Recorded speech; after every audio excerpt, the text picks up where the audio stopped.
जय राधा माधव कुंज बिहारी। जय राधा माधव कुंज बिहारी। जय राधा माधव कुंज बिहारी। जय राधा माधव कुंज बिहारी।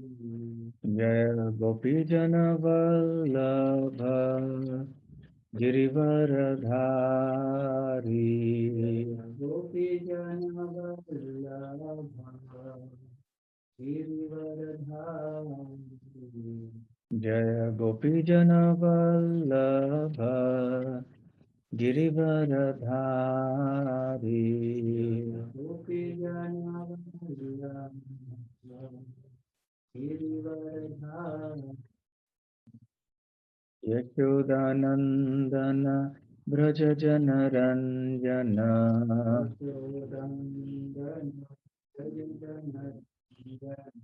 यशोदानंदन ब्रज जन रंजन।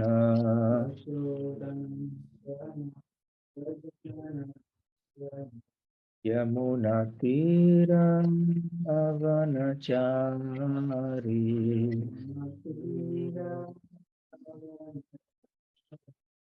यमुना तीरावनचारी।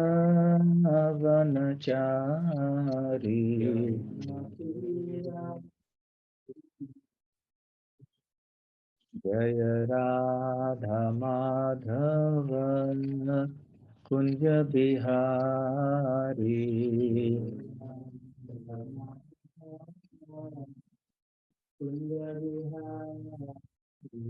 जय श्री कृष्ण चैतन्य प्रभु नित्यानंद श्री अद्वैत गदाधर श्रीवासादि गौर भक्त वृंद।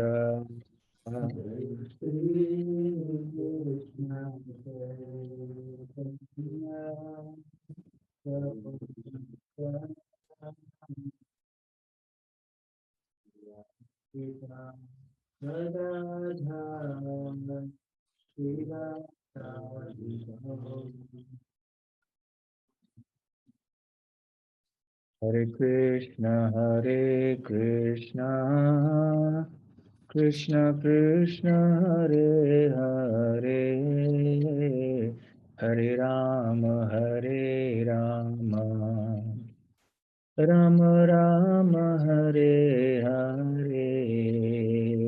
हरे कृष्ण कृष्ण कृष्ण हरे हरे।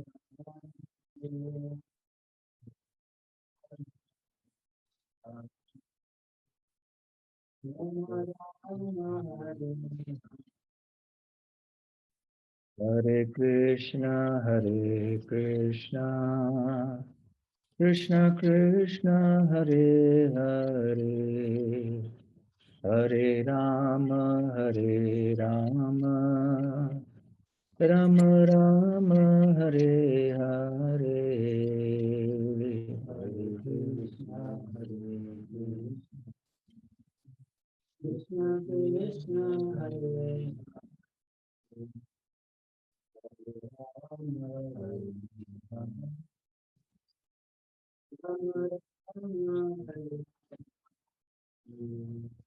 जय राधा गोकुलानंद राधा गोकुलानंद राधे।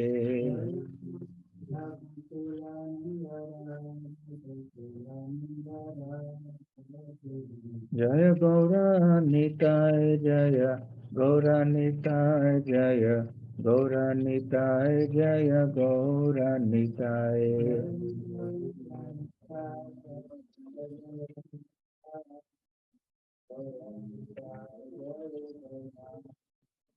जय जगन्नाथ जय बलदेव जय सुभद्रा। जय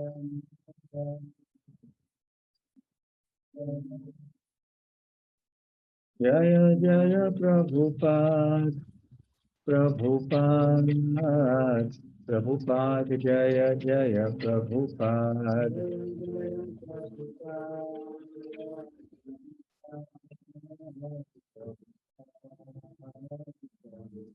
निताय गौर हरि बोल हरि बोल हरि बोल निताय गौर हरि बोल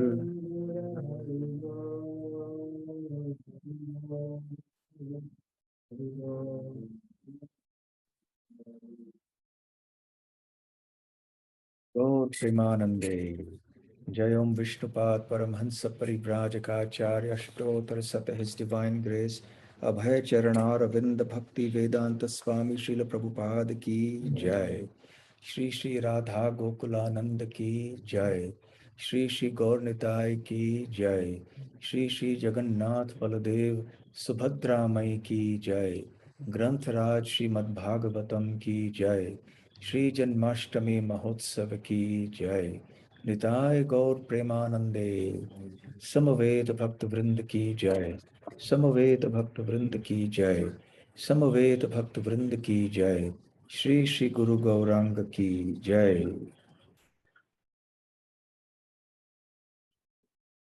ओम ज्ञानतिमिरान्धस्य ज्ञानाञ्जनशलाकया चक्षुरुन्मीलितं येन तस्मै श्रीगुरवे नमः। श्रीचैतन्यमनोभीष्टं स्थापितं येन भूतले स्वयं रूप कदा मह्यं ददाति स्वपदान्तिकं वन्देऽहं श्रीगुरुः श्रीयुतपदकमलं श्रीगुरून् वैष्णवांश्च श्रीरूपं साग्रजातं सहगण रघुनाथान्वितं तं सजीवं साद्वैतं सावधूतं परिजनसहितं कृष्णचैतन्यदेवं श्रीराधाकृष्णपादान् सहगण ललिता श्री विशाखान्वितांश्च नम ओं विष्णुपादाय कृष्णप्रेष्ठाय भूतले श्रीमते भक्ति वेदांत स्वामिन्निति नामिने नमस्ते सारस्वते देवे गौरवाणी प्रचारिणे निर्विशेष शून्यवादी पाश्चात्य देश तारिणे वाञ्छाकल्पतरुभ्यश्च कृपा सिन्धुभ्य एव च पतितानां पावनेभ्यो वैष्णवेभ्यो नमो नमः। जय श्री कृष्ण चैतन्य प्रभु नित्यानंद श्री अद्वैत गदाधर शिवासादि गौर भक्त वृंद हरे कृष्ण कृष्ण कृष्ण हरे हरे हरे राम राम राम हरे हरे। हरे कृष्णा। अंतर्राष्ट्रीय श्री कृष्ण भावनामृत संघ इस्कॉन की बेलगाम शाखा श्री राधा गोकुलानंद मंदिर में आप सबका श्री कृष्ण जन्माष्टमी के अवसर पर आयोजित किए जाने वाले कृष्ण कथा श्रृंखला में हार्दिक स्वागत है। श्रीमद् भागवतम के दशम स्कंध के 48वें अध्याय में हम पहुंच चुके हैं। इस अध्याय में 3 मुख्य विषय हैं। पहला, श्री कृष्ण द्वारा कुब्जा या त्रिवक्रा का उद्धार। दूसरा, श्री कृष्ण के अक्रूर जी के घर में पधारना। और तीसरा विषय है श्री कृष्ण का अक्रूर जी को हस्तिनापुर भेजना। तो कुब्जा उद्धार की चर्चा तो हम कर चुके हैं और ये भी चर्चा कर चुके हैं कि भगवान श्री कृष्ण अक्रूर जी के घर में आ पहुंचे, जैसे कि उन्होंने वचन दिया था जब वो पहले मथुरा आए थे। बड़ी अच्छी ढंग से,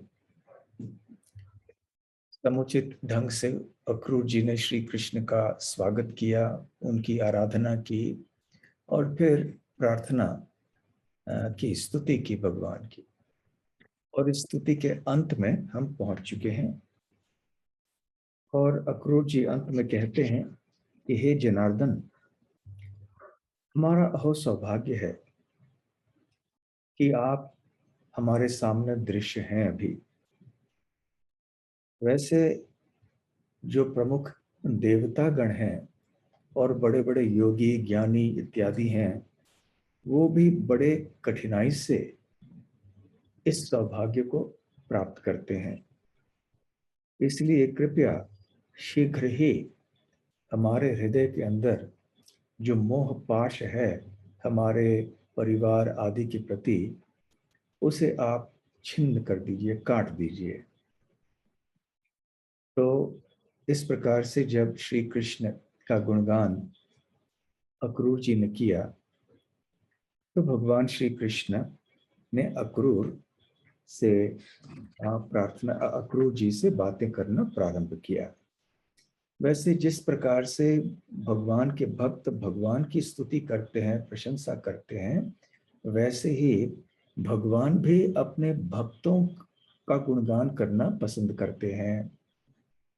तो इस प्रकार की एक प्रतियोगिता भक्त और भगवान में होती है, जो एक प्रेम की प्रतियोगिता है।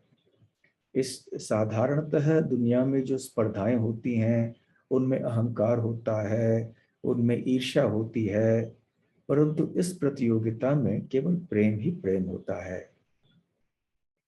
तो अब हम 29वें श्लोक में पहुंचे हैं, दशम स्कंद के इस 48वें अध्याय में। श्री भगवान उवाच त्वं नो गुरुः पितृव्यश्च श्लाघ्यो बन्धुश्च नित्यदा वयं तु रक्ष्याः पोष्याश्च अनुकंप्याः प्रजाहिवः। भगवान कहते हैं, त्वम आप, हे अक्रूर जी, नः हमारे क्या हैं, गुरु और पितृव्यस, पितृव्यः अर्थात हमारे आप चाचा हैं। तो हमारे आप गुरु हैं, हमारे आप चाचा हैं। चाचा जो होते हैं वो पिता तुल्य होते हैं।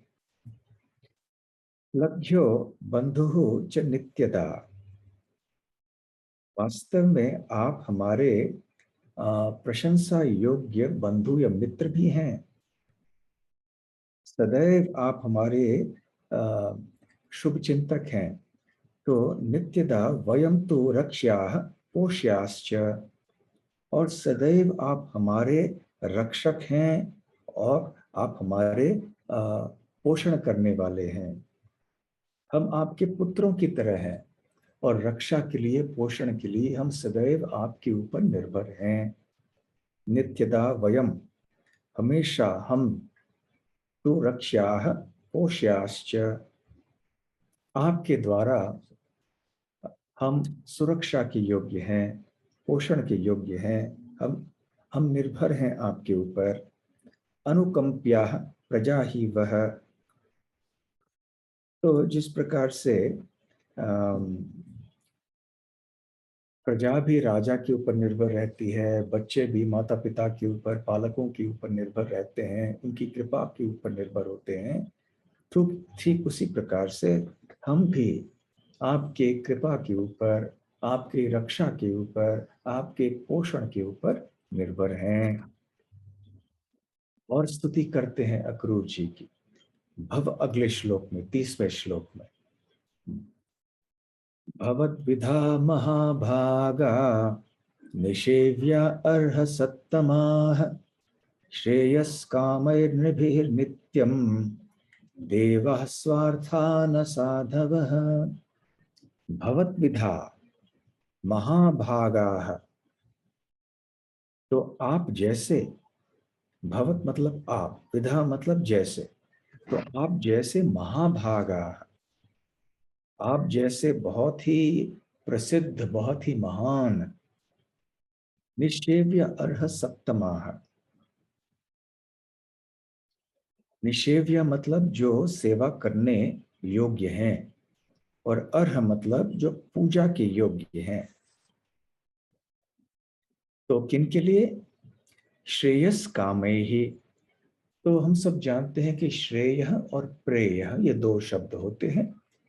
प्रेय, प्रेयस अर्थात जो तत्कालीन हमें कुछ यहाँ सुख चाहिए संसार में, ये हमारे क्षणिक जो इच्छाएं होती हैं उनको प्रेयस कहते हैं।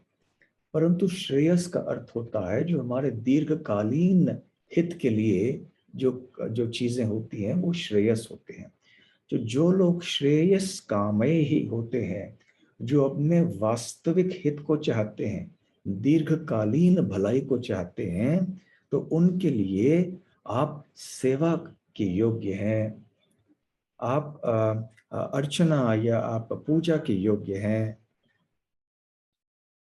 तो हमेशा, तो वैसे जो देवाः स्वार्थ न साधवः, तो जो देवगण होते हैं वो सदैव अपने ही सुख के लिए, अपने हित के लिए चिंतित रहते हैं, परंतु न साधवः, परंतु आप जैसे जो महान भक्त हैं केवल स्वार्थी नहीं होते हैं, आप सबकी भलाई के लिए आप सोचते हैं, आप सबके शुभ चिंतक होते हैं। तो देखिए, यद्यपि देवगण भी भगवान के भक्त हैं, परंतु उनमें से अधिकांश जो हैं वो स्वार्थी होते हैं, वो मिश्र भक्त होते हैं, शुद्ध भक्त नहीं होते हैं। तो भगवान श्री कृष्ण के शुद्ध भक्त निस्वार्थ होते हैं। हम्म। और भगवान कृष्ण इसको भलीभांति जानते हैं। हम्म। साधव साधु भूषणाः, तो भगवान कृष्ण के भक्त जो होते हैं वो साधुओं के गुणों से, सद्गुणों से सुशोभित होते हैं, वो आभूषित होते हैं ऐसे सद्गुणों से। हमारे वास्तविक जो आभूषण होते हैं वो ये सद्गुण होते हैं। हमारे शरीर को हम सजा सकते हैं भला, अच्छे कपड़ों से, अच्छे आभूषणों से, अच्छे अंगराग आदि लगाकर, परंतु ये वास्तविक आभूषण नहीं है। वास्तविक आभूषण है सद्गुण। और भगवान के शुद्ध भक्त स्वाभाविक रूप से ऐसे सद्गुणों से सुशोभित सदैव रहते हैं। फिर आगे भगवान श्री कृष्ण कहते हैं कि हाँ, ऐसे पवित्र स्थान अवश्य होते हैं। अमयानि तीर्थानि, अपमयानी अर्थात जो जल के, जल रूपी जो तीर्थ होते हैं, जैसे जलाशय होते हैं ना, तरह तरह के कुंड होते हैं, तालाब सरोवर होते हैं, नदियां होती हैं, कभी कभी समुद्र भी एक पवित्र स्थान माना जाता है, एक तीर्थ स्थान होता है। जैसे पुरी पुरी का जो समुद्र है वो तीर्थ स्थान माना जाता है। हरिदास ठाकुर तो वहां पर भगवान श्री कृष्ण ने उनके शरीर त्यागने के बाद स्नान करवाया था। तो ऐसे बहुत सारे तीर्थ स्थान होते हैं। अब जो भगवान के शुद्ध भक्तों के संबंध में तीर्थ स्थान होते हैं उनका स्थान अलग होता है, जैसे हरिदास ठाकुर का। परंतु साधारण जो तीर्थ स्थान होते हैं, जो जलाशय आदि होते हैं, हाँ, उनके पास जाके हमारा उद्धार तो होता है। और जो देवताओं की उपासना हम करते हैं, देवताओं के मंदिरों में जाके हम पूजा अर्चा आदि सब करते हैं, इन सब की भी थोड़ा, इन सब से थोड़ा भला तो हो सकता है। परंतु ते पुनंती उरुकालेन, वो हमारा शुद्धिकरण करेंगे, परंतु उरुकालेन, बहुत लंबे समय के बाद। दूसरी ओर दर्शनाद एव साधवः, परंतु आप जैसे साधुओं का दर्शन करने मात्र से ही तुरंत भला हो जाता है, उद्धार हो जाता है किसी व्यक्ति का। युधिष्ठिर महाराज भी इसी प्रकार से विदुर जी की स्तुति करते हैं श्रीमद् भागवत में। भवद विधा भागवता तीर्थभूता स्वयं विभो, तीर्थी कुर्वन्ति तीर्थानि स्वान्तः स्थेन गताव्रता। कि भवद, कि आप, हे विदुर जी, आप जैसे विधा भागवता, जो भगवत से जुड़े हुए हैं वो है भागवत। तो जैसे श्रीमद् भागवत है, तो भागवत अर्थात जो भगवत, भगवत से जुड़े हुए हैं, तो श्रीमद् भागवत। तो जब केवल हम भागवत कहते हैं, इससे स्पष्ट नहीं होता है कि हम व्यक्ति भागवत की बात कर रहे हैं या पुस्तक भागवत की बात कर रहे हैं। परंतु जब हम भागवतम कहते हैं तो ये स्पष्ट होता है कि यह पुस्तक भागवत है, जो भगवत या भगवान कृष्ण से संबंधित है। और हम केवल यदि भागवत कहते हैं तो ये व्यक्ति भागवत का संबोधन होता है। तो भगवत विधा भागवताः, कि आप जैसे जो भक्त होते हैं, तीर्थभूताः स्वयं विभो, हे विभो, आप स्वयं तीर्थ स्थान हैं। आप जैसे भक्त तीर्थभूताः, आप स्वयं तीर्थ स्थान बन जाते हैं। यहां तक कि तीर्थी कुर्वन्ति तीर्थानि, आप तीर्थ स्थानों को वास्तव में तीर्थ स्थान बनाते हैं। क्योंकि जो अच्छा देखिए, यहाँ पर ये श्लोक आ गया, तीर्थी कुर्वन्ति तीर्थानि स्वान्तः स्थेन गदावृता। क्यों? क्योंकि आपके हृदय स्व अंतः स्थेन, क्योंकि आपके हृदय में कौन निवास कर रहे हैं? गदावृता, जो भगवान विष्णु हैं। गदाधारी भगवान विष्णु या कृष्ण निवास करते हैं और उनका साक्षात्कार भी आपको हो चुका है।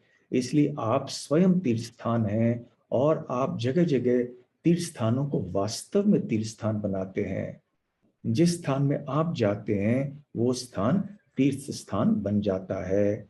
इसलिए आपके दर्शन मात्र से, यहाँ पर भगवान श्री कृष्ण अब अक्रूर जी को कह रहे हैं, दर्शनाद एव साधवः। इस प्रकार से भगवान स्तुति करते हैं अक्रूर जी की। तो इस श्लोक के साथ इस अध्याय का दूसरा भाग समाप्त होता है। और अब यद्यपि भगवान श्री कृष्ण अक्रूर जी के घर में ही हैं, फिर भी इस अध्याय का तीसरा भाग प्रारंभ होता है। और जैसे कि मैंने पहले बताया था, तीसरा भाग क्या है? तीसरा भाग है कि अब श्री कृष्ण अक्रूर जी को आदेश देने वाले हैं कि वो हस्तिनापुर चले जाएं। इस कारण से ये इस बात का भी स्पष्टीकरण होगा। तो इस 32वें श्लोक में भगवान ये आदेश देते हैं।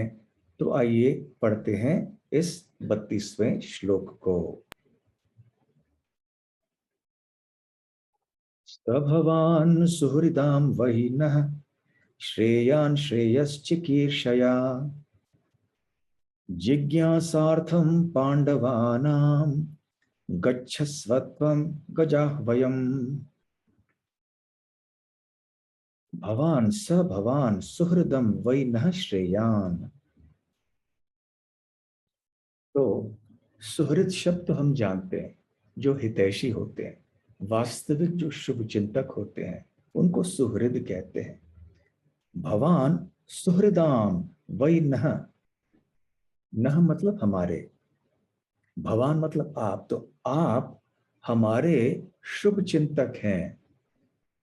वैसे शुभ चिंतक तो बहुत हो सकते हैं ना, कई हो सकते हैं, लेकिन आप शुभ चिंतकों में से सबसे श्रेष्ठ हैं, श्रेयान। स भवान सुहृदाम वै नः श्रेयान, आप सबसे ऊंचे सबसे श्रेष्ठ शुभ चिंतक हमारे हैं। और इसलिए आपसे मैं ये निवेदन करता हूं कि आप क्या कीजिए, गच्छस्वत्वम गजाह्वयम्। गच्छस्वत्वम कि आप जाइए, कहाँ जाइए? गज ahvayam,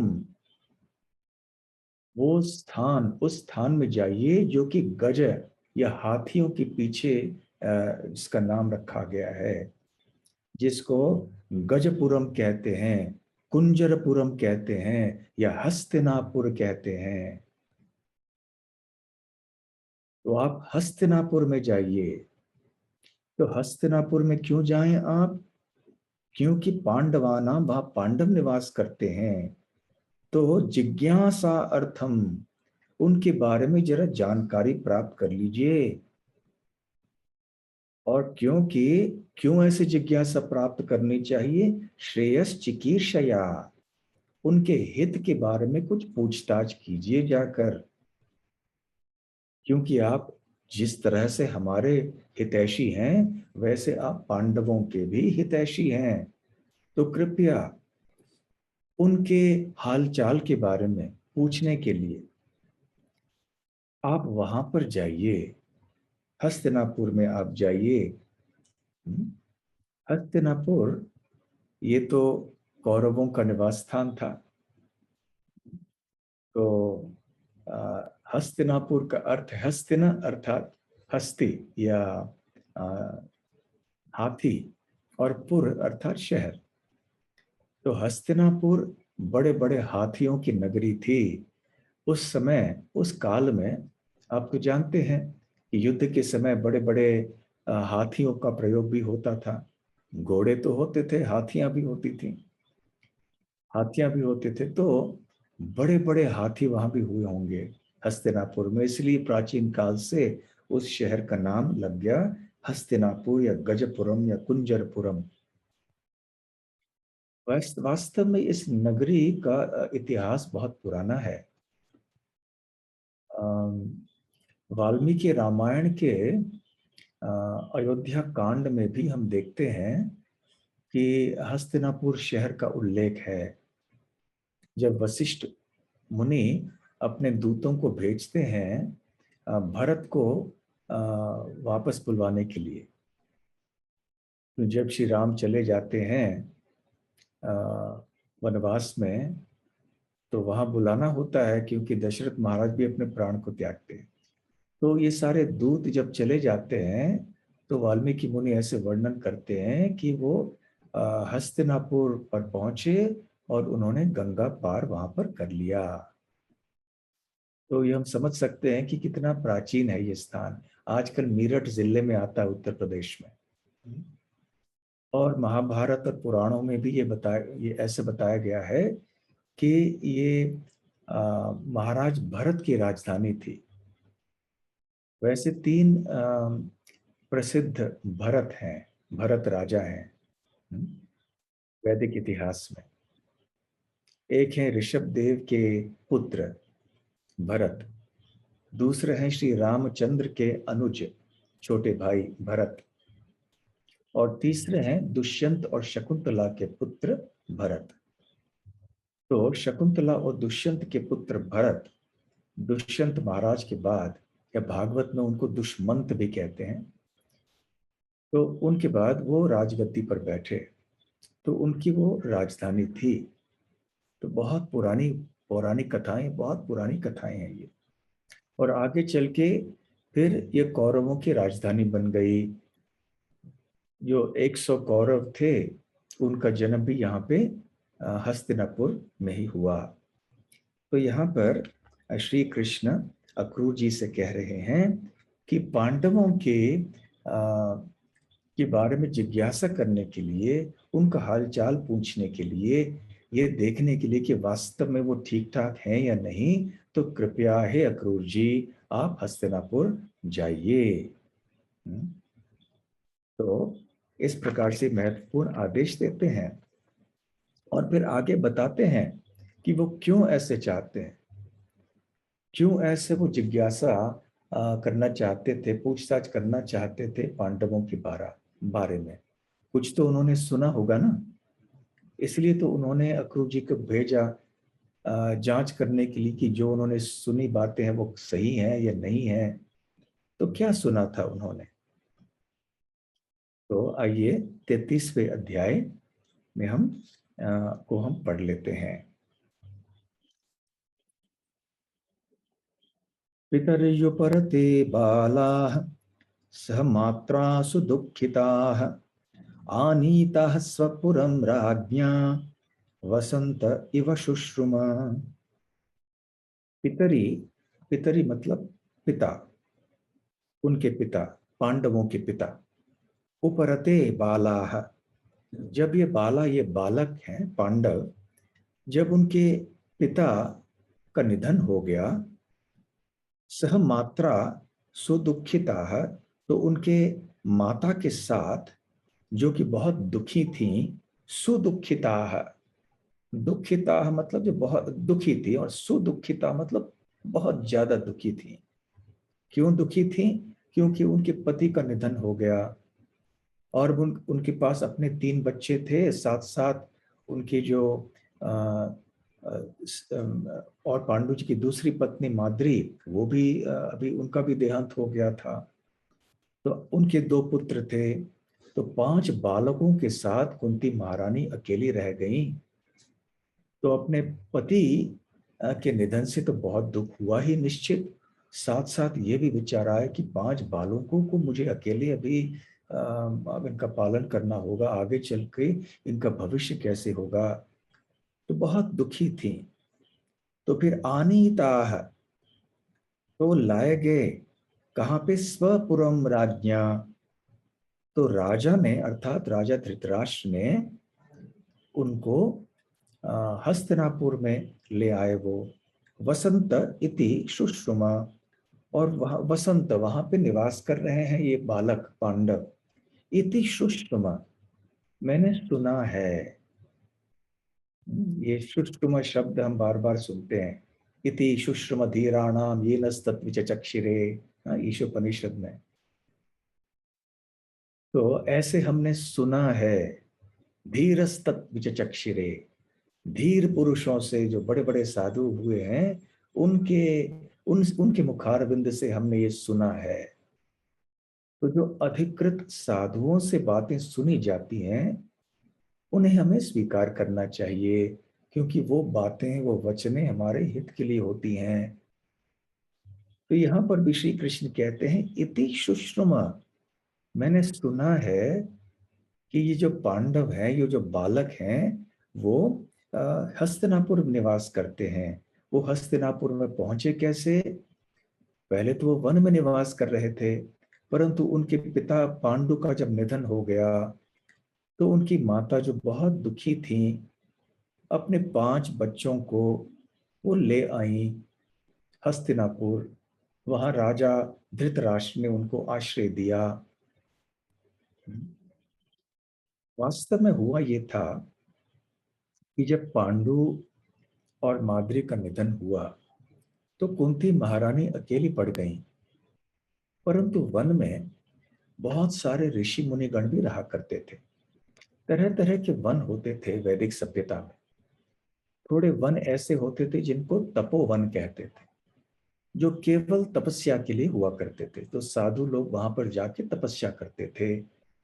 तो वहां कोई जाके उनको विचलित नहीं करता था। गलती से कोई चले जाते थे तो वो उद्दंडित हो जाते थे, उनको शाप मिल जाता था, कोई परेशानी हो जाती थी। वहां एक शांति का वातावरण हुआ करता था। वहां के जंगली जानवर भी उन साधुओं के तपस्या के प्रभाव से शांत रहते थे, सौम्य रहते थे। और ऐसे तरह तरह के अन्य वन हुआ करते थे।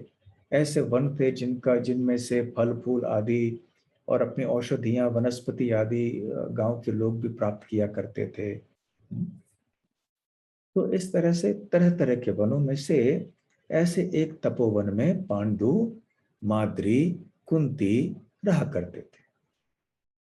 तो वहां पे ऋषि मुनि भी बहुत सारे थे। तो जब पांडु और माद्री का निधन हुआ, तो सारे ऋषि मुनियों ने विचार विमर्श किया परस्पर आपस में, और उन्होंने निर्णय लिया कि अब इन 5 बालकों के भविष्य के लिए ये उचित है कि हम उनको हस्तिनापुर पहुंचा दें, ताकि वो उनके चाचा धृतराष्ट्र के संरक्षण में रहें। वहां उनका पालन पोषण हो जाए, जैसे एक राजकुमार, जैसे राजकुमारों के लिए उचित है। तो फिर ये सारे ऋषि मुनि जो हैं, वो कुंती महारानी को और इन 5 बालकों को धृतराष्ट्र के दरबार में ले गए।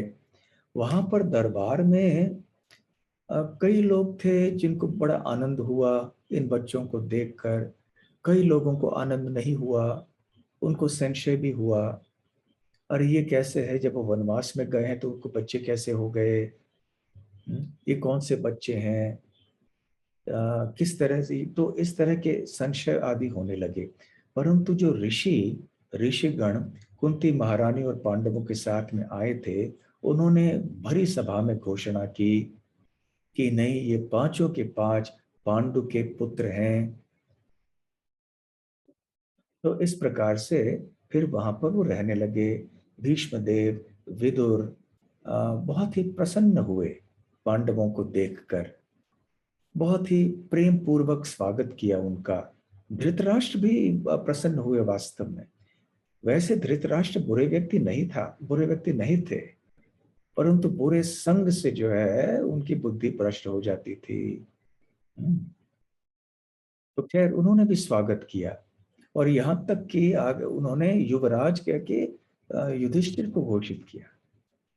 हम्म। तो खैर फिर वहां पर वो रहने लगे। तो इस प्रकार से कृष्ण कहते हैं, मैंने सुना है कि पांडव वहां पर रह रहे हैं। जब इति सुश्रुमा कह रहे हैं श्री कृष्ण, तो इससे ये प्रश्न उठता है कि क्या कृष्ण कभी पांडवों से इसके पहले मिले थे कि नहीं मिले थे। वैसे तो पांडव ये श्री कृष्ण के पार्षद हैं, तो नित्य लीला में वो तो मिलते ही हैं। परंतु जब अब ये भौम लीला कर रहे हैं, तो इस भौम लीला में, प्रकट लीला में, क्या वो मिले थे इससे पहले। इससे पता चलता है कि शायद नहीं मिले थे, क्योंकि वो कह रहे हैं इति सुश्रुम, मैंने सुना था। यदि पहले वो मिल चुके होते पांडवों से, तो कहते मैं जानता हूं, मैं मिल चुका हूं उनको। तो अब तक मिले नहीं थे, केवल उनके उनके बारे में समाचार उन्होंने प्राप्त किया था। उनको पता था, उन्होंने सुना था इति सुश्रुम कि पांडव कुंती महारानी के जो पुत्र हैं वो हस्तिनापुर में रह रहे हैं। तो आ, भगवान श्री कृष्ण का मिलन पांडवों से पहली बार कब हुआ। वैसे कम से कम महाभारत में तो वर्णन इस प्रकार से है कि श्री कृष्ण का मिलन पांडवों के साथ पहली बार द्रौपदी के स्वयंवर के समय हुआ। इसके पहले ऐसा कोई वर्णन नहीं है कि श्री कृष्ण पांडवों से मिले थे। परंतु इतना अवश्य प्रमाणित है कि श्री कृष्ण पांडवों के बारे में जानते थे, और पांडव भी श्री कृष्ण के बारे में जानते थे। एक दूसरे के बारे में उन्होंने सुना था, समाचार पाया था, क्योंकि कि हस्तिनापुर में पांडव हैं, और कुंती महारानी जानती थी कि श्री कृष्ण वृंदावन से अभी मथुरा चले गए, वो जानती थी। तो और ये श्लोक जो है, ये अध्याय जो है, और इसके बाद वाले अध्यायों में भी ये प्रमाण है कि द्रौपदी के स्वयंवर के पहले भी श्री कृष्ण को ज्ञात था कि पांडव और कुंती देवी वो हस्तिनापुर में निवास कर रहे हैं। तो जब द्रौपदी का स्वयंवर हुआ, उस समय श्री कृष्ण की आयु लगभग 20 साल की थी। और जब श्री कृष्ण अक्रूर जी को अब यहाँ भेज रहे हैं हस्तिनापुर, तो इस समय श्री कृष्ण की आयु लगभग 13-14 के करीब हुई होगी। आपको याद होगा कि लगभग 11 साल या उससे थोड़े कम की आयु में श्री कृष्ण वृंदावन से मथुरा आए थे, और थोड़ा समय वहां बिताकर फिर उन्होंने उद्धव जी को मथुरा भेजा था, वृंदावन भेजा था। उद्धव जी 7 महीने तक रह गए वहां पर, फिर लौट के आए, और उसके बाद फिर श्री कृष्ण ने अक्रूर जी को ये आदेश दिया वहां जाने के लिए। तो ये पहली बार हम सुन रहे हैं। वैसे तो प्रथम स्कंद आदि में है, लेकिन वो बाद की लीलाओं का वर्णन पहले किए गए हैं। लेकिन यदि काल क्रम से देखा जाए, तो श्री कृष्ण लीला में ये पहली बार श्री कृष्ण पांडवों का उल्लेख कर रहे हैं। तो उनको पता है कि पांडव वहां पर हैं। और इसके बाद फिर 57वें अध्याय में ये बताया जाता है कि कृष्ण और बलराम द्वारका से हस्तिनापुर जाते हैं। 97वें अध्याय तक, इस दशम स्कंद के 97वें अध्याय तक श्री कृष्ण द्वारका पहुंच चुके हैं। मथुरा लीला समाप्त हो चुकी, प्रकट लीला, और श्री कृष्ण द्वारका पहुंच गए। जब वो द्वारका में थे तो उन्हें खबर मिली कि पांडवों का निधन हो गया। लाक्षागृह में एक भीषण आग लग गया और उस आग में वो सारे के सारे मर गए, ऐसे उन्होंने सुना। तो कृष्ण और बलराम दोनों अंतिम क्रियाओं के लिए फिर आ गए हस्तिनापुर द्वारका से। परंतु उस समय उन्होंने यद्यपि सबको सबसे मिले वो हस्तिनापुर में, परंतु वास्तव में पांडवों ने अपना देह त्यागा नहीं था। वो कथा भी आप सबको याद है, कि चुपके से वो एक नीचे से सुरंग बनाकर निकल गए थे। विदुर जी ने व्यवस्था की थी उनके वहां से निकल जाने की, और जैसे ही आग लग गई उस लाक्षागृह में, तो कुंती महारानी के साथ 5 पांडव उस सुरंग में से निकल गए और दूर पहुंच गए। बाद में आगे चल के भीम ने हिडिंबी राक्षस के साथ विवाह कर लिया, और उसके बाद में जाके फिर उसमें स्वयंवर में आप पहुंचे द्रौपदी देवी के। तो उस समय पहली बार श्री कृष्ण ने पांडवों को देखा और वो पहचान गए पांडवों को दूर से, यद्यपि उन्होंने पहले उनको देखा नहीं था। तो क्रम क्या है, जहां तक श्रीमद् भागवत और महाभारत को हम साथ में यदि रखें, तो पहली बार श्री कृष्ण उल्लेख करते हैं पांडवों के बारे में जब उनकी आयु लगभग 13 से 14 की होती है लगभग। पांडवों की आयु भी लगभग उतनी ही थी, और इस समय वो अक्रूजी को भेज रहे हैं। इसके बाद फिर हम देखेंगे 97वें अध्याय में कृष्ण बलराम हस्तिनापुर जाते हैं, परंतु पांडवों से मिलते नहीं हैं। और उसके बाद में फिर जब स्वयंवर का समय आता है, तो फिर वो पांडवों को प्रत्यक्ष देखते हैं। ठीक है, तो ये क्रम है। तो यहाँ पर अक्रूर जी को श्री कृष्ण कहते हैं कि कृपया आप जाइए हस्तिनापुर और पांडवों के बारे में पूछताछ कीजिए। वैसे व्यासदेव जी स्वयं कहते हैं कि महाभारत में उन्होंने 7 विषयों का वर्णन किया है। उनमें से पहला विषय है वासुदेवस्य माहात्म्यम। वासुदेव अर्थात श्री कृष्ण की महिमा का गान। तो श्री कृष्ण ही महाभारत के सबसे महत्वपूर्ण व्यक्ति हैं। सबसे बड़ा महत्वपूर्ण चरित्र उनका है महाभारत में। तो इस प्रकार से अभी आगे 34वें श्लोक में श्री कृष्ण अक्रूर जी से क्या कहते हैं, हम जरा पढ़ लेते हैं।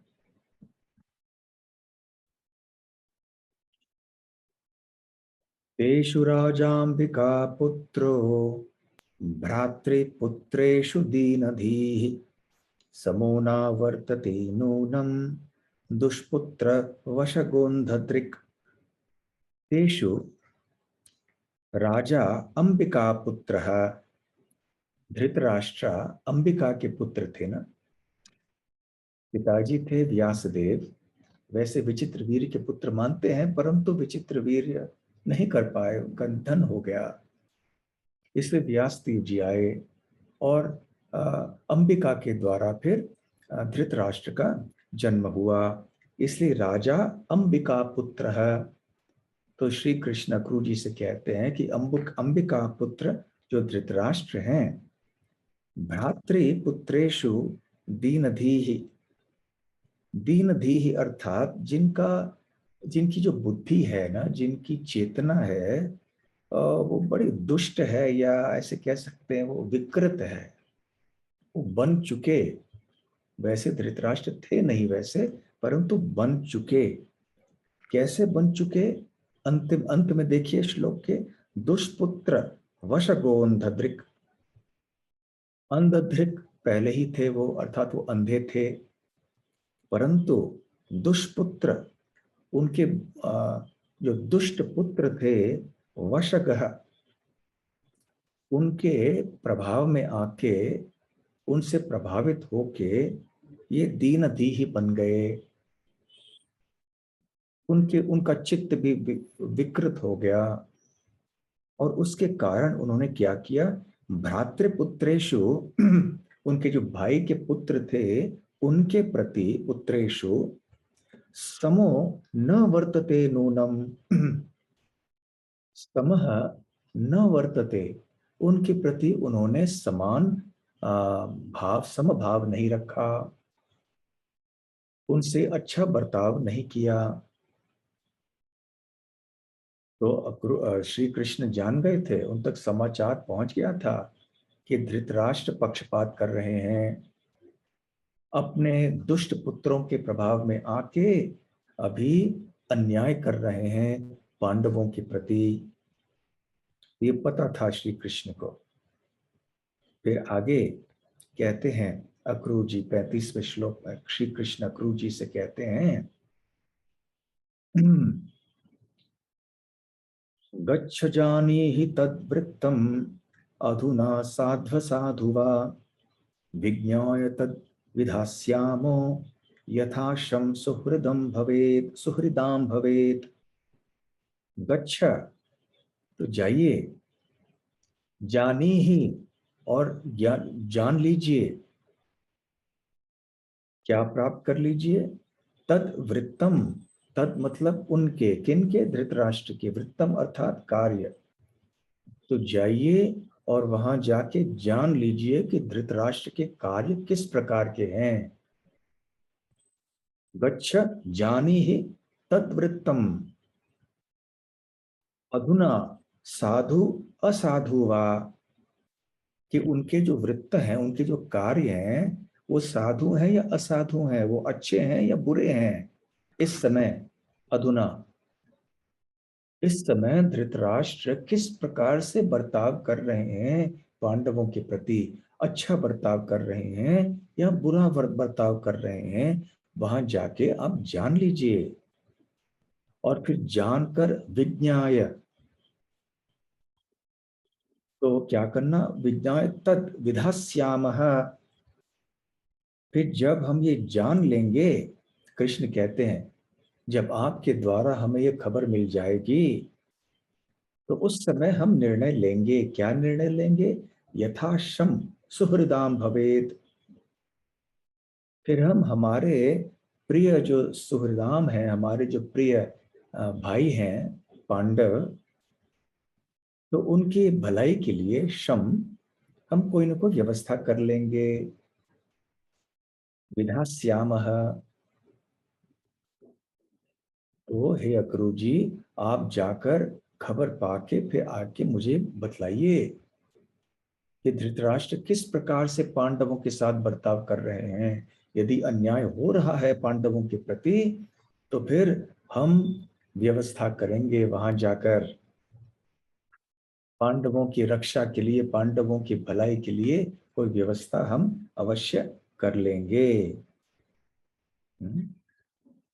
इसका अर्थ ये है कि श्री कृष्ण अब संकेत दे रहे हैं, मथुरा में रहते हुए भी, कि अब उनका उद्देश्य आगे चल के वृंदावन के बाहर भी दुष्टों को विनाश करना है। आगे चल के कुरुक्षेत्र का युद्ध होने वाला है, और वो वृंदावन से तो बाहर आ ही गए, अब मथुरा भी छोड़ के उन्हें जाना होगा, द्वारका, और द्वारका से भी उन्हें जगह जगह जाना होगा दुष्टों का विनाश करने हेतु। तो एक संकेत दे रहे हैं उनके भविष्य के कार्यों के लिए, कि मैं व्यवस्था करूंगा। हमारे पांडव भाइयों को, प्रिय पांडवों की रक्षा करने के लिए धृतराष्ट्र, ये नाम है उनका, धृतराष्ट्र। शब्द धृतराष्ट्र, इसका अर्थ है जो राष्ट्र या राज्य को धारण करते हैं, जो रक्षा करते हैं। परंतु देखिए, नाम तो धृत राष्ट्र है, जो सारे राज्य को संभालते हैं, परंतु अपने प्रिय भाई के पुत्रों को नहीं संभाल पाए ठीक से। ये ठीक नहीं किया उन्होंने। कुंती महारानी भी तो, कुंती महारानी और कुंती महारानी को कितना दुख हुआ होगा अपने पुत्रों के साथ ऐसा जब उन्होंने देखा तो। हम्म। वैसे कृष्ण के ये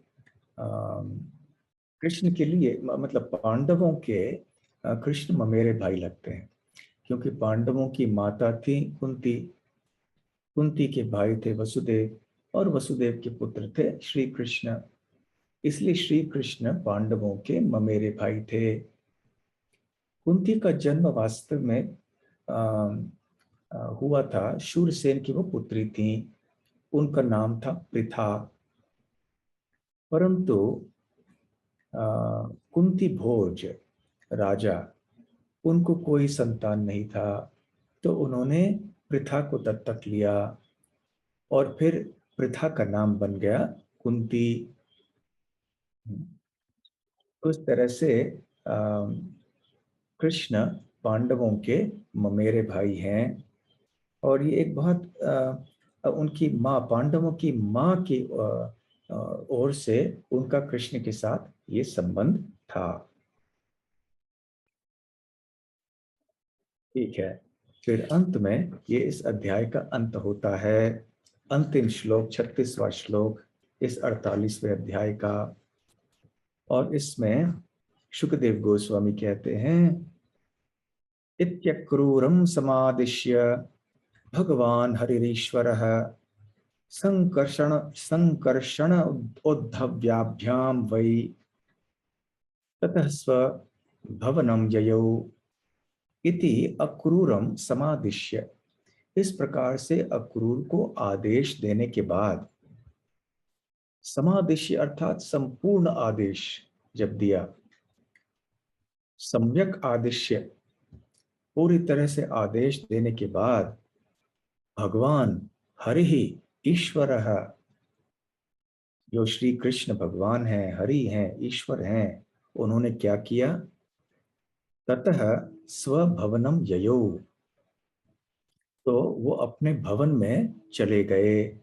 परंतु अकेले गए नहीं, किनके साथ गए, संकर्षण उद्धवाभ्याम, संकर्षण और उद्धव के साथ अपने निवास स्थान में वो चले गए। तो इस प्रकार से अक्रूर जी को श्री कृष्ण ने आदेश दिया। बहुत महत्वपूर्ण आदेश था। अब प्रारंभ होता है 49वां अध्याय, जिसका शीर्षक है अक्रूर जी हस्तिनापुर में। तो इस अध्याय में वर्णन है कि किस प्रकार अक्रूर जी हस्तिनापुर गए। वहां पे उन्होंने ये देखा कि किस प्रकार धृतराष्ट्र अन्याय कर रहे हैं पांडवों के प्रति। और फिर कई महीनों तक वहां पे रहने के बाद वो लौट आते हैं मथुरा, और श्री कृष्ण को समाचार देते हैं। तो आइए इस अध्याय के पहले 2 श्लोक हम देख लेते हैं। श्लोकों की भी आवश्यकता नहीं है, ठीक ऐसे हम वर्णन करेंगे। देव गोस्वामी कहते हैं, स गत्वा हस्तिनापुरम पौरवेंद्र यशोंकितम। स गत्वा, तो वो चले गए। कहाँ चले गए, हस्तिनापुरम। तो हस्तिनापुर का वर्णन हो रहा है, पौरवेंद्र यशः अंकितम। तो हस्तिनापुर की विशेषता क्या है, कि ये शहर जो है अंकित है, आभूषित है यश से। किनके यश से? पौरवेंद्र, जो पुरु वंश के राजा थे, उनके यश से, उनकी महिमा से मंडित या अलंकृत या सुशोभित है ये हस्तिनापुर। जैसे मैंने पहले बताया, हस्तिनापुर का इतिहास बहुत प्राचीन है। और पुरुवंश के राजाओं ने राज्य किया था। अब थोड़ा इतिहास बताएं आपको संक्षेप में। दो क्षत्रिय वंश होते हैं ब्रह्मांड में, सूर्यवंश और चंद्रवंश। सूर्यवंश में आए श्री रामचंद्र, और चंद्रवंश में आए श्री कृष्ण और पांडव, और बहुत बड़े बड़े राजा भी आए। तो ब्रह्मा जी के एक पुत्र थे जिनका नाम था अत्रि। अत्रि के एक पुत्र थे सोम। सोम के पुत्र थे बुध। बुद्ध नहीं, बुध। बुद्धा, बुद्ध वो अलग है, वो भगवान के अवतार। बुध। बुध के पुत्र हुए पुरूरव, ये भी बहुत प्रसिद्ध राजा हैं। उनके पुत्र थे आयु।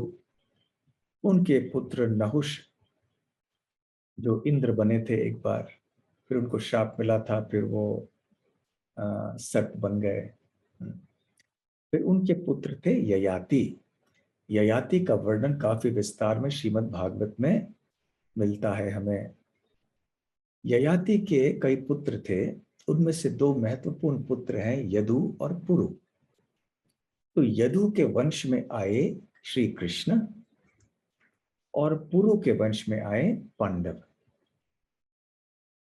तो इस प्रकार से ययाति के द्वारा अपने पिता के तरफ से पांडवों का श्री कृष्ण से संबंध भी है। इसके पहले हमने देखा था कि कैसे पांडवों की माता की ओर से उनका श्री कृष्ण के साथ संबंध गहरा है, निकट का है। और साथ साथ उनके पिता के पूर्वजों के द्वारा राजा ययाति से पुरु और यदु दोनों भाई थे। तो पुरु वंश में आए पांडव और यदु वंश में आए कृष्ण। इस प्रकार से पिता के ओर से भी उनका संबंध हुआ। तो पुरु के वंश में आए दुष्यंत। अनेक राजाओं के बाद, सारे राजाओं का नाम मैं नहीं बोल रहा हूं। तो फिर दुष्यंत के पुत्र थे भरत, जिनका उल्लेख मैंने थोड़ी देर पहले किया था। कई पीढ़ियों बाद में आए प्रसिद्ध राजा रंतिदेव। रांतिदेव का उल्लेख भी भागवत में आता है। और कई पीढ़ियों बाद आए कुरु, राजा कुरु, जिनके बाद कुरुक्षेत्र नाम आता है। जिनके बाद दुर्योधन और उनके भाइयों को कौरव नाम दिया जाता है। वास्तव में पांडव भी कौरव ही हैं, क्योंकि वो भी कुरुवंशी हैं।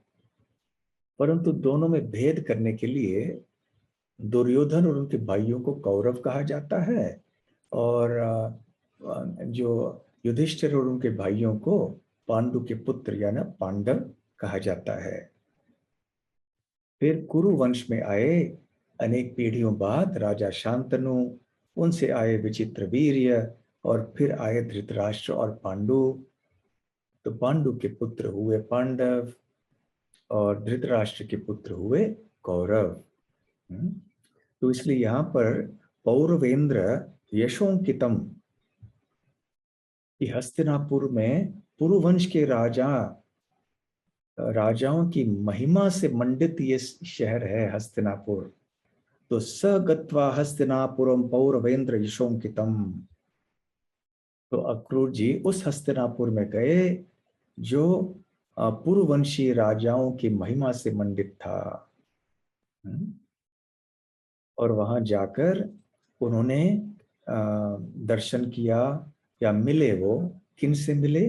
धृतराष्ट्र, भीष्म, विदुर, कुंती, बाहलीक, सोमदत्त, द्रोणाचार्य, कृपाचार्य, कर्ण, दुर्योधन, अश्वत्थामा, पांडव इत्यादि। इन सब से अक्रूर जी मिले। और आगे चल के सुखदेव गोस्वामी वर्णन करते हैं कि अक्रूर जी, जो कि गांधिनी के पुत्र हैं, उनकी माता थी जिनका नाम था गांधिनी, काशीराज की पुत्री थी, और अक्रूर जी के पिता का नाम था श्वफल। तो उन्होंने समुचित ढंग से सबको अभिनंदन किया। जो बड़े थे, जो छोटे थे, जो समकालीन थे, सबके साथ अलग अलग व्यवहार होता है। तो जैसा उपयुक्त था, जैसा उचित था, वैसा उन्होंने सबके साथ बर्ताव किया।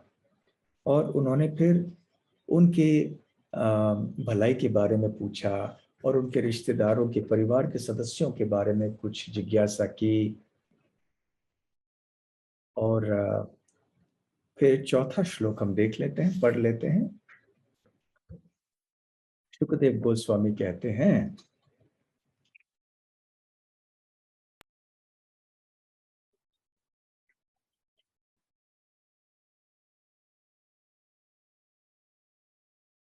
जब अक्रूर जी पहुंचे हस्तिनापुर, तो क्या किया उन्होंने? सारे रिश्तेदारों से मिले।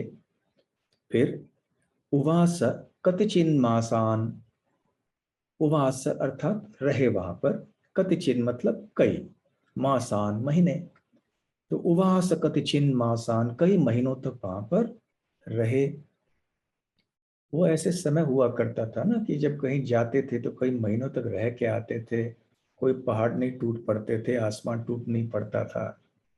आजकल हम इतने जल्दी में होते, इतने काम हमें होते हैं कि किसी जगह जाते हैं, जल्दी से लौट के आना होता है, कितनी जिम्मेदारियां होती हैं। उद्धव जी गए वृंदावन, 7 महीने रहकर आ गए। अक्रूर जी गए हस्तिनापुर, कई महीने रहकर आ गए। तो राज्ञों वृत्त विवित्सया, विवित्सया अर्थात जानने के लिए, राज्ञ वृत्त के राजा के कार्यों को, धृतराष्ट्र के कार्यों को अच्छी तरह से जान लेने के लिए वो कई महीने वहां पर हस्तिनापुर में रहे। दुष्पजस्य अल्प सारस्य, तो राजा के बारे में कहा गया है कि दुष्प्रजा, दुष्प्रजस्य अर्थात जिनके जो पुत्र थे वो बहुत दुष्ट थे। और इतना ही नहीं, अल्पसार, तो धृतराष्ट्र अल्पसार या कमजोर निश्चय के बने। वैसे वो ठीक से कोई निर्णय नहीं ले सकते थे, क्योंकि अपने दुष्ट पुत्रों से वो आसक्त हो गए थे, उनके प्रभाव में थे वो। तो खल छंद अनुवर्तिनः, तो खल अर्थात जो खल व्यक्ति होता है ना, वो बहुत दुष्ट होता है। तो ऐसे अपने दुष्ट पुत्रों के इच्छाओं का अनुगमन वो करने, अनुवर्तिना है, उनके पीछे पीछे वो चलने लगे। तो अपने दुष्ट पुत्रों के प्रभाव से धृतराष्ट्र क्या हो गए? अल्पसार हो गए, अर्थात दृढ़ता उनके अंदर रही नहीं, दृढ़ताहीन हो गए वो ऐसे कुसंग से। तो अपने बच्चों का संग भी उनके लिए कुसंग हुआ। तो जैसे उन केवल उनके पुत्र नहीं, साथ साथ में और कर्ण आदि थे, फिर शकुनी भी थे। तो आगे शुकदेव गोस्वामी कहते हैं कि कुंती और विदुर दोनों ने बड़े विस्तार में अक्रूर जी को सुनाया कि धृतराष्ट्र के जो पुत्र थे कौरव, वो किस प्रकार से गलत व्यवहार कर रहे थे पांडवों के साथ में, और वो ऐसे क्यों गलत व्यवहार कर रहे थे? क्योंकि कौरव पांडवों के सद्गुणों को सहन नहीं कर पाए। तो कुंती के जो पुत्र थे वो हर दृष्टि से कौरवों से श्रेष्ठ थे। वो धर्मपरायण थे, वो शक्तिशाली थे, वो ज्यादा तेजस्वी थे, वो धनुर्विद्या में ज्यादा प्रवीण थे, शारीरिक बल में भी प्रवीण थे, ज्यादा ज्यादा श्रेष्ठ थे, शूरवीरता में श्रेष्ठ थे, यहाँ तक कि नम्रता में भी वो आगे श्रेष्ठ थे। इतना होते हुए भी, इतने सद्गुणों से संपन्न होने के बाद भी पांडव बड़े नम्र थे।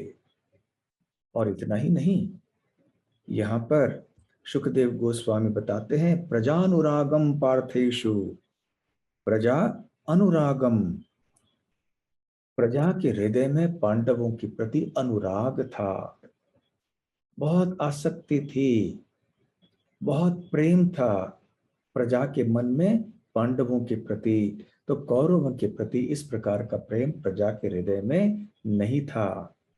तो ये सब कुछ देखकर दुर्योधन, दुशासन और उनके अन्य जो भाई थे, उनके लिए ये सब असहनीय हो गया। और इसलिए उन्होंने क्या किया, गरदान आदि अपेशलम, गर अर्थात जहर, विष, गरदान आदि मतलब उन्होंने जहर पिलाया पांडवों को, आदि मतलब और भी ऐसे बहुत सारे अपेशलम ऐसे कार्य किए जो कि करने योग्य नहीं थे, जिनको कि करना नहीं चाहिए था उन्हें। फिर भी कृतम च धार्तराष्ट्र यद, तो धृतराष्ट्र के पुत्रों को धार्तराष्ट्र कहते हैं, कौरव। तो उन्होंने ऐसे सारे कार्य कर लिए जो कि करने के लिए उचित नहीं थे। विष वगैरह पिलाया। तो महाभारत में वर्णन आता है कि भीमसेन इतने शक्तिशाली थे कि कभी कभी खेल खेल में ही वो हड्डी पसली कर देते थे सारे कौरवों की, क्योंकि भीमसेन तो थोड़े मासूम थे। उनको पता नहीं था कि उनके शारीरिक बल के कारण कितनी चोट पहुंच रही है उनके कौरवों के ऊपर। कभी किसी बाल को खींच लेते थे, कभी मुक्का प्रहार करते थे, कभी कुश्ती कर लेते थे, तो चोटें, बहुत गहरी चोटें लग जाती थी। तो ये सब देखकर, अनुभव करके कौरवों के हृदय में इतना जलन होने लगा, इतनी घृणा होने लगी भीमसेन और अन्य पांडवों के प्रति, कि दुर्योधन, दुशासन आदि ने षड्यंत्र रचाए कई, कि किस प्रकार से हम भीमसेन की हत्या कर ले। जब भीमसेन की हत्या हो जाएगी तो फिर पांडव आगे चल के राज्य नहीं कर पाएंगे। वो समझ नहीं पाए थे कि हमारे पिता जो हैं वो क्यों इतना स्नेह दिखा रहे हैं युधिष्ठिर और पांडवों के ऊपर। वैसे हमारा अधिकार है राजगद्दी पर बैठना, तो हमारे पिता ने हमारे साथ ठीक नहीं किया। तो किसी न किसी तरह से दुर्योधन भीम और अन्य पांडवों को अपने रास्ते से हटाना चाहते थे। पांडवों को वो कांटे के ऊपर वो रास्ते के ऊपर कांटे के समान प्रतीत हो रहे थे। तो अपने ऊंचा साम्राज्य की प्राप्ति में ये कांटे बन गए थे, तो उनको उखाड़ना था। तो इस उद्देश्य से धृतराष्ट्र, दुर्योधन ने भीमसेन को जहर पिलाया। और कैसे पिलाया, देखिए किस प्रकार का षड्यंत्र रचाया उन्होंने। उन्होंने मनोरंजन के लिए एक बहुत सुंदर स्थान की व्यवस्था कर ली, नदी के तट पर। राजकुमार थे, धनवान थे, ऐसे व्यवस्था करने में कोई कठिनाई नहीं हुई। और बहुत ही एक बड़ी दावत का आयोजन किया गया, और उस दावत में तरह तरह के स्वादिष्ट व्यंजन थे, और मनोरंजन की और भी तरह तरह के साधन उपलब्ध थे। तो इस प्रकार से वो चले गए यात्रा में उस स्थान पर, और उन्होंने खेल क्रीड़ा की, उन्होंने खूब खाया पिया। और उस समय सारे पांडवों के लिए सोने की व्यवस्था भी की गई थी, ऐश्वर्यशाली स्थान।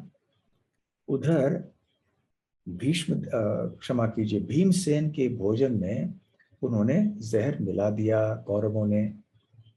भीमसेन बेचारे, उनको पता नहीं था, और वो सो गए। वो गंगा के तट पर ही जहां थे वहां वहीं पर सो गए। और बाकी पांडव जो हैं वो चले गए वो निवास स्थान में, वहां पर जो व्यवस्था दुर्योधन ने की थी। बाद में अकेले एक दुर्योधन आए और उन्होंने धक्का मार दिया भीमसेन को गंगा में। तो भीमसेन गंगा के जल में गिर पड़े, और वैसे रस्सी से भी बांध दिया था उनका शरीर। और उधर नीचे जल में जा जाके वो नागलोक तक पहुंच गए। वसुकी भी उनके रिश्तेदार है, उनके पूर्वज थे, इसलिए नागलोक के निवासियों ने उनको मुक्त कर दिया। वसुकी ने उनका स्वागत किया और उनको अमृत भी दिया। वैसे वासुकी के दरबार में आने के पहले जो जहरीले सांप थे उन्होंने भी डस लिया भीम का शरीर। तो उनके जहर से उनके जहर ने क्या किया कि प्रतिकार कर लिया दुर्योधन के जहर को, और इस प्रकार से भीमसेन जहर मुक्त हो गए। और फिर वसुकी ने उनको अमृत का पान करवाया, जिसके कारण हजारों हाथियों की शक्ति भीमसेन में आ गई। तो देखिए, भगवान के भक्तों के साथ जब हम बुरा करते हैं ना, तो बुरा उनका नहीं होता है, बुरा हमारा ही होता है। और उसमें आ, ब्याज सहित वो हमें मिल जाता है। जो बुरा करते हैं वो बुराई ब्याज सहित हमारे ऊपर ही बीत जाती है। तो ऐसे ही हुआ। अब भीमसेन की हत्या करना चाहते थे, अब भीमसेन हजारों गुना ज्यादा शक्तिशाली होकर वापस आ गए। हाँ। और जब वापस आ गए, 8 दिन के लिए वो अंदर थे, गायब थे। तो यहाँ पर सभी लोग चिंतित थे, कुंती महारानी की चिंता की क्या कहना। परंतु विदुर जी ने कहा, कोई बात नहीं, ऋषियों ने भविष्यवाणी की है कि आपके 5 पुत्रों की दीर्घ आयु होगी, इसलिए भीमसेन अवश्य सुरक्षित है, आप चिंता न करें। तो 8 दिन के बाद वाकई विदुर जी ने जो कहा था वो सही निकला। भीमसेन वापस आ गए चुपचाप अपने घर में। युधिष्ठिर महाराज बड़े आश्चर्यचकित हो गए, और भीमसेन की कथा सुनी कि क्या बीता था उनके ऊपर। और फिर गोपनीय ढंग से सारे पांडव कुंती महारानी के साथ और विदुर के साथ में बैठे। उनकी एक सभा हुई कि क्या करना चाहिए। सारे पांडवों को इतना क्रोध आ गया था, परंतु विदुर जी ने और कुंती ने कहा कि नहीं, इस बात को गुप्त ही रखो, किसी को बताना नहीं भीमसेन की क्या हुआ है। विदुर ने कहा कि अब बताओगे और जाके दुर्योधन के सामने जाके आक्रमण करोगे कि क्यों तुमने मेरे साथ ऐसे किया, तो दुर्योधन का गुस्सा और द्वेष और भी बढ़ जाएगा, इसलिए चुप रहो, किसी को बताना नहीं कि दुर्योधन ने तुम्हारे साथ क्या किया था। तो इसी प्रकार से हुआ। तो दुर्योधन को बड़ा कष्ट हुआ ये सब सुन के। अरे, भीमसेन वापस आ गया। तो दोबारा षड्यंत्र रचाया दुर्योधन ने, दोबारा जहर देने का प्रयास किया। लेकिन इस समय जो धृतराष्ट्र के 101 वाले पुत्र थे, जो गांधारी के पुत्र नहीं थे, जो एक दासी के पुत्र थे, परंतु धृतराष्ट्र के थे, जिनका नाम था युयुत्सु, जिनके हृदय में पांडवों के प्रति अनुकूल भाव था, और जो पांडवों की ओर से आके युद्ध किया, जो उन्होंने युद्ध के समय कुरुक्षेत्र में। तो युयुत्सु ने आके भीमसेन से कहा कि देखो, ऐसे ऐसे इन्होंने किया है, आपके भोजन में इन्होंने विष दोबारा मिला लिया है। तो भीमसेन ने परवाह नहीं की। अब उन्होंने वसुकी द्वारा दिए हुए नागलोक के जो अमृत है, उससे उनका शरीर इतना कठोर बन गया था, इतना सुदृढ़ बन गया था कि अब ये जहर वगैरह क्या नुकसान पहुंचा सकता था उनको। तो उन्होंने उस जहर को खा लिया, पचा भी लिया, और कुछ नहीं हुआ भीमसेन को। और इसके अतिरिक्त दुर्योधन ने बहुत सारे प्रयास किया उनको मारने के लिए, परंतु उनका बाल भी बका नहीं सके। तो इसलिए यहाँ पर गर, दान, आदि, तो ये आदि शब्द का प्रयोग किया गया है कि और बहुत सारे ऐसे षड्यंत्र रचाए दुर्योधन ने, परंतु हर बार असफल हो गए।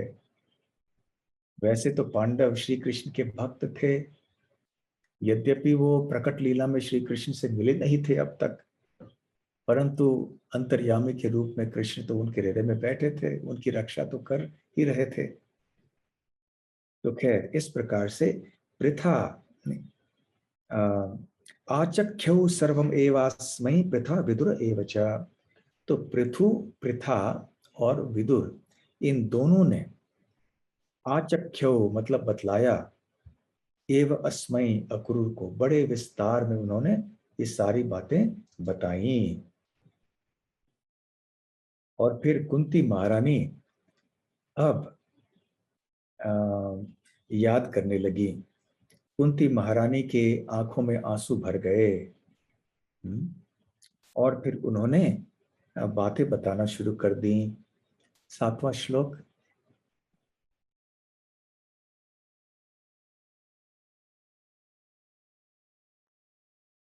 पृथा, पृथा अर्थात कुंती। पृथा तो भ्रातरम प्राप्तम अक्रूरम उपसृत्यतम। तो पृथा या कुंती ने क्या किया, अपने भाई का संग जब प्राप्त किया तो उनके पास में गई। उवाच जन्म निलयम स्मरन्ति अश्रु कलेक्षणा। उनके जन्म निलय, अपने जन्म स्थान का, अपने मायके की याद आई कुंती महारानी को। स्मरन्ति, जन्म निलयम स्मरन्ति, निलय मतलब निवास स्थान। तो जन्म निलयम स्मरन्ति, तो उन्हें अपने जन्म स्थान का स्मरण आया। और अश्रु कलेक्षणा, उनके आंखों में आंसू भर गए। और उवाच, फिर वो कहने लगी अपने जन्म स्थान को याद करके, क्योंकि उनके जन्म स्थान से ही तो अक्रूर जी आए थे ना। उन जिनको यहाँ भ्रातरम कहते हैं, भाई, परंतु वास्तव में वो भाई नहीं थे अक्रूर जी। कहने के लिए पारिवारिक एक संबंध में भाई के तुल्य थे आयु की दृष्टि से, परंतु वास्तव में कुंती महारानी और अक्रूर जी के बीच में लगभग 8-9 पीढ़ियों का अंतर था। फिर भी आयु में इतना कोई अधिक अंतर नहीं था। इसलिए उनके लिए, कुंती महारानी के लिए, ये भाई तुल्य थे। इसलिए उनको यहाँ भ्रातरम कह के बतलाया गया है। शुकदेव गोस्वामी ऐसे कहते हैं। और इसलिए पांडवों के लिए वो चाचा के समान थे।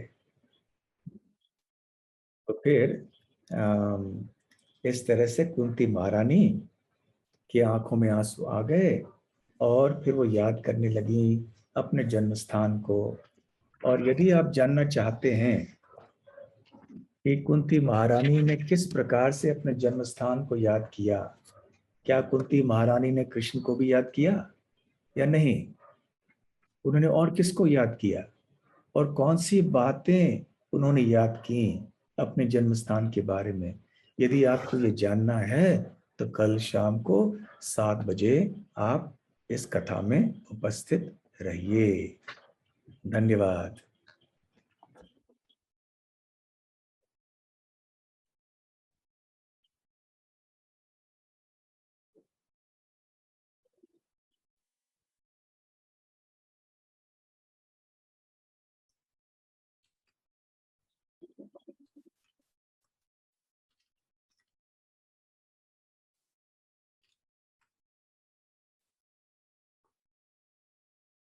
तो भजन गाएं फिर, अभी प्रश्न अब नहीं है शायद। नहीं महाराज, कोई प्रश्न नहीं है तो भजन ले हाँ सकते। कल के प्रवचन से 2 प्रश्न थे महाराज, वो कुब्जा संबंधित कुछ लेना है या हम भजन में आगे बढ़ सकते हैं? हाँ, संक्षेप में छोटे प्रश्न हो तो ले लें। नंदनंदन प्रभु का एक प्रश्न था कि कुब्जा यदि सत्यभामा जी की विस्तार है तो कंस की सेवा में कैसे पड़ गई? ये तो एक बाह्य लीला है ना। वैसे भीष्म देव भी तो कौरवों की सेवा में लगे थे ना, दुर्योधन की सेवा तो कर रहे थे। ये भगवान की लीला है। भगवान तरह तरह से, भगवान एक नाट्य लीला करते हैं तो इसमें भूमिकाएं बहुत सारी होती हैं। बहुत सारे चरित्र होते हैं जिनमें तरह तरह के उनके भक्त शामिल हो जाते हैं। हम्म। और और एक और प्रश्न श्रीजी पंडित प्रभु का था कि देवर्षि भूताप्त श्लोक जो आपने उद्धृत किया था कल, वो किन प्रकार के भक्तों पर लागू होते हैं? क्या वो केवल पूर्ण समर्पित भक्तों पर या कोई भी भक्त पर लागू होते हैं? सर्वात्मना यह शरणम शरण्यम गतो मुकुंदम परिहृत्य कर्तम। तो जो सर्वात्मना अपने सारे मन से, अपने हृदय से,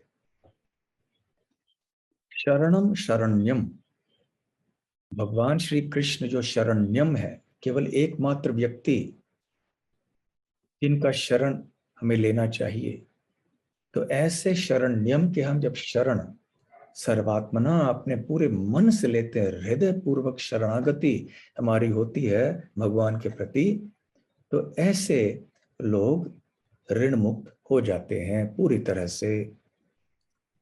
और जिन्होंने सब कुछ त्यागा है, परिहृत्य कर्तम, किनकी सेवी? मुकुंद के लिए। परंतु जिस हद तक हम इस शरणागति के रास्ते में आगे बढ़ चुके हैं, उस हद तक हम ऋण मुक्त हो जाते हैं। जैसे हमने यदि बैंक से 1 लाख रुपए लिए होंगे, उधार लिए होंगे, और हम थोड़ा थोड़ा कुछ दे रहे हैं, तो हमने या तो सब 10,000 रुपए दिए हैं, पूरा नहीं दिया है, तो 90,000 तक हमारा कर्ज है अभी तक। हम्म। तो जितनी हम शरणागति के रास्ते में आगे बढ़ चुके हैं, उस मात्रा में हम ऋण मुक्त हैं। परंतु वास्तव में है, यदि हम हृदय से हम भगवान का नाम लेते हैं तो मुक्त हो जाते हैं। इसलिए प्रभुपाद जी बतलाते हैं कि कृष्ण भक्त जो होते हैं वो साधारण कर्मों के अधीन नहीं होते हैं। ऐसे प्रतीत होता है बाह्य कार्यों से कि ये कर्मबद्ध हैं, परंतु ऐसा नहीं होता। भगवान श्री कृष्ण व्यक्तिगत रूप से ऐसे भक्त के जीवन में कृपा करते हैं। ठीक है। महाराज, इस श्लोक में क्या ये बताया जा रहा है कि अन्य कर्मों की आवश्यकता नहीं है, या एक सुझाव दिया जा रहा है कि इनको नहीं करना चाहिए? नहीं, ये बताया जा रहा है कि जो लोग अपने अन्य वर्णाश्रम धर्म के कर्मों को त्याग कर श्री कृष्ण के शरण में आए हैं, तो उन्हें डरने की बात नहीं है कि हमें ये पंचयज्ञ हमने नहीं किए, हमने तर्पण पिंड आदि पूर्वजों को नहीं दिया, पितरों को नहीं दिया, हमने और प्राणियों की सेवा नहीं की, और देवताओं के लिए हमने अग्निहोत्र आदि नहीं किए, कर्मकांड की क्रियाओं को नहीं किया। इन चीजों के बारे में परवाह करने की आवश्यकता नहीं है। यह है तात्पर्य इस श्लोक का। तो अभी हम एक गीत गाते हैं, भजन, वृंदावन का गीत है, आप सबने अवश्य सुना है।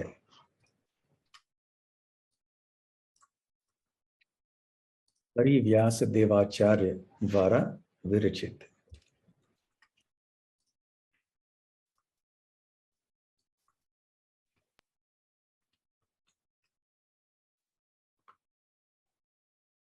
जय राधे जय राधे राधे, जय राधे जय श्री राधे, जय राधे जय राधे राधे, जय राधे जय श्री राधे। जय कृष्ण कृष्ण, जय कृष्ण जय श्री कृष्ण, जय कृष्ण जय कृष्ण कृष्ण, जय कृष्ण जय श्री कृष्ण। श्याम गौरी नित्य किशोरी, प्रीतम जोरी श्री राधे। श्याम गौरी जोरी प्रीतम जोरी श्री राधे। रसिक रसीलो छैल छबीलो गुणगर वेलो श्री कृष्ण।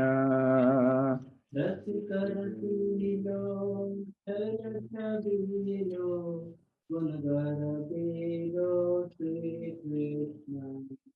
जय राधे राधे, जय राधे जय श्री राधे। जय राधे राधे राधे, जय राधे जय श्री राधे। जय कृष्णा कृष्णा, जय कृष्णा जय श्री कृष्ण। जय कृष्ण कृष्ण, जय कृष्ण जय श्री कृष्ण। रास विहारिणी रास विस्तारिणी प्रिय उरधारिणी श्री राधे। रास विहारिणी रस विस्तारिणी प्रिय उरधारिणी श्री राधे। नव नव रंगी नवल त्रिभंगी श्याम सुअंगी श्री कृष्ण।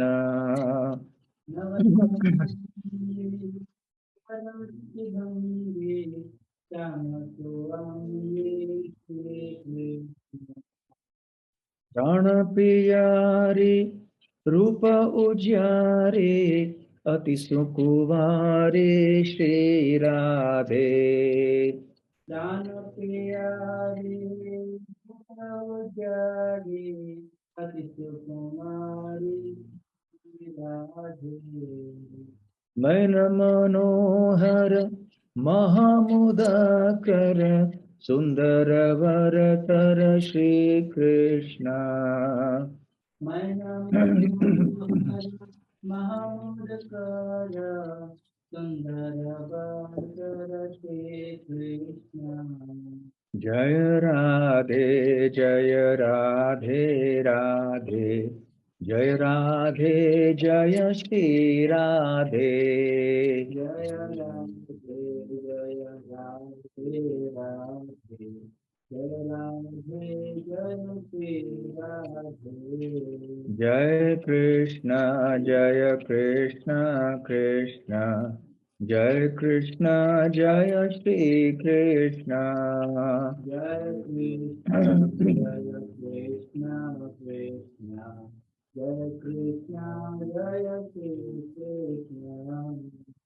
शोभा सैने मोभा मैने कोकिल वैने श्री राधे। शोभा सैने मोभा मैने कोकिल वैने श्री राधे। कीर्तिवंता कामनिकांता श्री भगवंता श्री कृष्ण। कीर्तिवंता कामनिकांता श्री भगवंता श्री कृष्ण। चंदावदने कुंदरदने शोभासदने श्री राधे। चंदावदने कुंदरदने शोभासदने श्री राधे। परम उदारा प्रभा अपारा अति सुकुवारा श्री कृष्ण। परम उदारा प्रभा अपारा अति सुकुवारा श्री कृष्ण। जय राधे राधे, जय राधे जय श्री राधे। जय राधे राधे, जय राधे जय श्री राधे। जय कृष्ण कृष्ण जय कृष्ण जय श्री कृष्ण जय कृष्ण कृष्ण जय कृष्ण जय श्री कृष्ण हंसा गवनी राजतिरवनी क्रीडा कवनी श्री राधे हंसा गवनी राजतिरवनी क्रीडा कवनी श्री राधे रूप रसाला नयन विशाला परम कृपाला श्री कृष्ण रूप रसाला नयन विशाला परम कृपाला श्री कृष्ण कंचन वेली रतिरसरेली अतिवल बेली श्री राधे कंचन वेली रतिरसरेली अतिवल बेली श्री राधे सब सुख सागर सब गुण आगर रूप उजागर श्री कृष्ण सब सुख सागर सब गुण आगर रूप उजागर श्री कृष्ण जय राधे राधे जय राधे जय श्री राधे जय राधे राधे जय राधे जय श्री राधे जय कृष्ण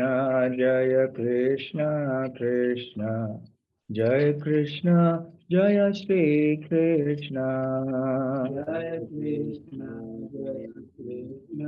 कृष्ण जय कृष्ण जय श्री कृष्ण रवणी रम्या तरतरतम्या गुण आगम्या श्री राधे रवणी रम्या तरतरतम्या गुण आगम्या श्री राधे धाम निवासी प्रभा प्रकाशी सहज सुहासी श्री कृष्ण धाम निवासी प्रभा प्रकाशी सहज सुहासी श्री कृष्ण यज्ञालादिनी अति प्रियवादिनी उर उन्मादिनी श्री राधे यज्ञालादिनी अति प्रियवादिनी उर उन्मादिनी श्री राधे अंग अंग तौन सरस सलोन सुभग सुथौन श्री कृष्ण अंग अंग तौन सरस सलोन सुभग सुथौन श्री कृष्ण जय राधे राधे जय राधे जय श्री राधे जय राधे राधे जय श्री राधे जय कृष्ण कृष्ण जय कृष्ण जय श्री कृष्ण जय कृष्ण कृष्ण जय कृष्ण जय श्री कृष्ण राधा नामिनी गुण अभिरामिनी हरिप्रिय स्वामिनी श्री राधे राधा नामिनी गुण अभिरामिनी स्वामिनी श्री राधे हरे हरे हरे हरे हरे हरे हरे हरे हरे श्री कृष्ण हरे हरे हरे हरे हरे हरे हरे हरे हरे श्री कृष्ण जय राधे राधे राधे, जय राधे जय श्री राधे, जय राधे राधे राधे, जय राधे जय श्री राधे। जय कृष्णा कृष्णा, जय कृष्णा जय श्री कृष्णा, जय कृष्णा कृष्णा, जय कृष्णा जय श्री कृष्णा। श्री वृंदावन धाम की जय, श्री श्री राधा श्याम सुंदर ललिता विशाखा की जय, ग्रंथराज श्रीमद् भागवतम की जय, श्रील प्रभुपाद की जय, निताय गौर प्रेमानंदे, हरि हरि हरि बोल। हरे कृष्णा।